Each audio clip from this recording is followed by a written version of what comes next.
Hi, I'm Miguel Syjuco. I'm from the Philippines. I'm going to be reading from my brand new novel, Ilustrado. I just want to say I'm really thrilled to be here. It's my first book, so thank you. Thanks. I'll be reading from the beginning. The panther lurks no longer in foreign shadows. He's come home to rest. Crispin Salvador's fitting epitaph by his request is merely his name. From an unattributed obituary, The Philippine Sun, February 12, 2002. When the author's life of literature and exile reached its unscheduled terminus that anonymous February morning, he was close to completing his controversial book we'd all been waiting for. His body, floating in the Hudson, had been hooked by a Chinese fisherman. His arms, battered, open to a virginal dawn. Christ-like, one blog back home reported, sarcastically. Ratty banded briefs and Hermenegildo Zegna trousers were pulled around his ankles, both shoes lost. A crown of blood embellished the high forehead, smashed by a crowbar or dock pile or chunk of frozen river.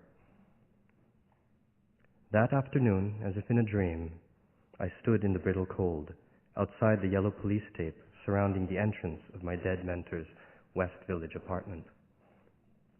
The rumors were already milling. The NYPD had found the home in disarray. Plainclothes detectives filled many evidence bags with strange items. Neighbors reported having heard shouts into the night. The old lady next door said her cat had refused to come out from under the bed. The cat, she emphasized, was a black one. Investigators quickly declared there was no evidence of foul play. You may recall seeing the case in the news, though the coverage was short-lived in the months following September 11, 2001. Only much later, during lulls in the news cycle, was Salvador mentioned at any length in the Western media.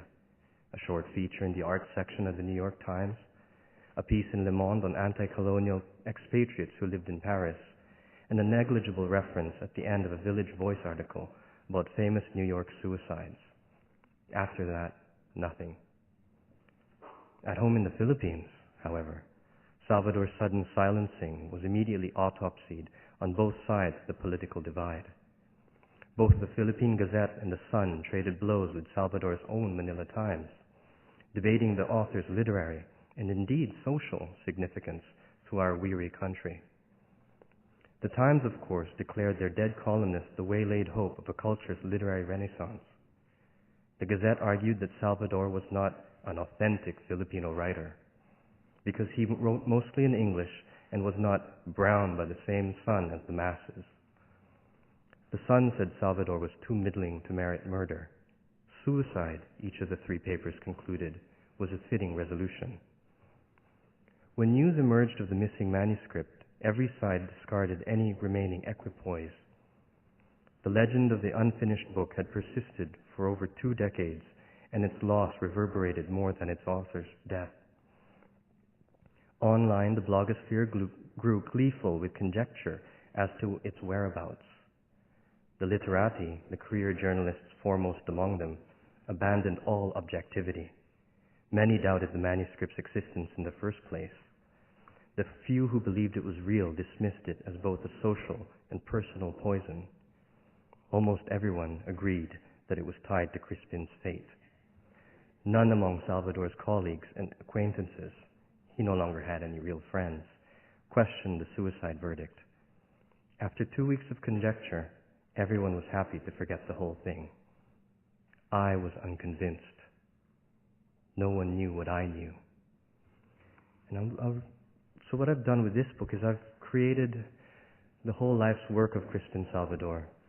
So there are excerpts from his memoirs and poetry and fiction and interviews.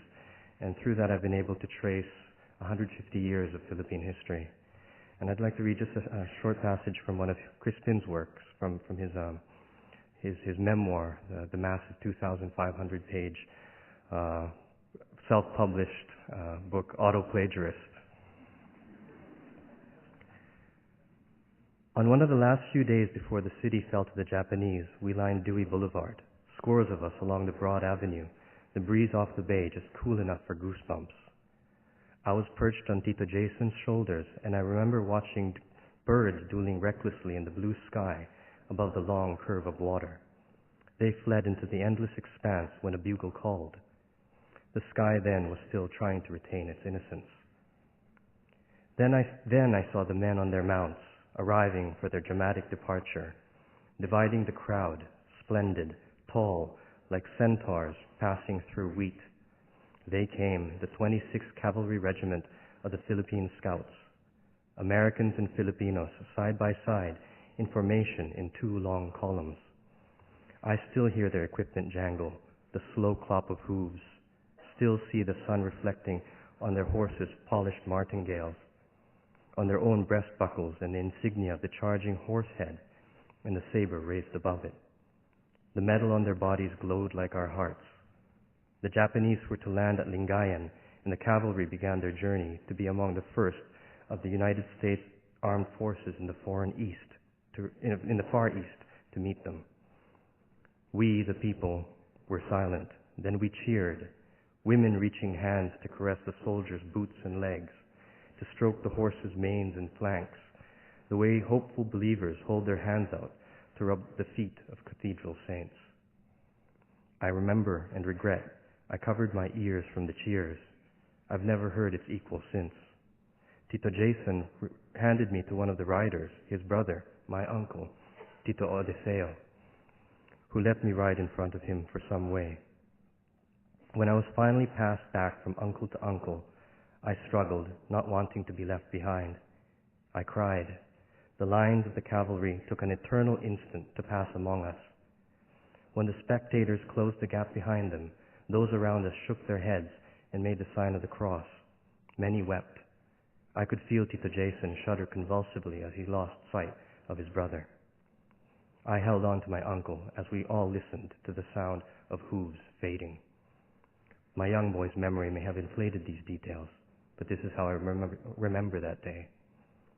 Outside the town of Morong, on January 16, 1942, that group of brave men and strong steeds later made the final horseback cavalry charge in the history of the U.S. military. These were the last of an ancient tradition, many felled by the cowardly hail of anonymous lead and mortars from Japanese positions. Those of the 26th who survived the charge fought on as infantry. Eventually, attrition forced General Wainwright, a cavalryman himself, to give the order to butcher the horses for food. How cruel that meat must have tasted. Since then, the U.S. and Philippine cavalry have been tanks and helicopters, machines that know not the sacrifice of courage and duty. Thank you very much.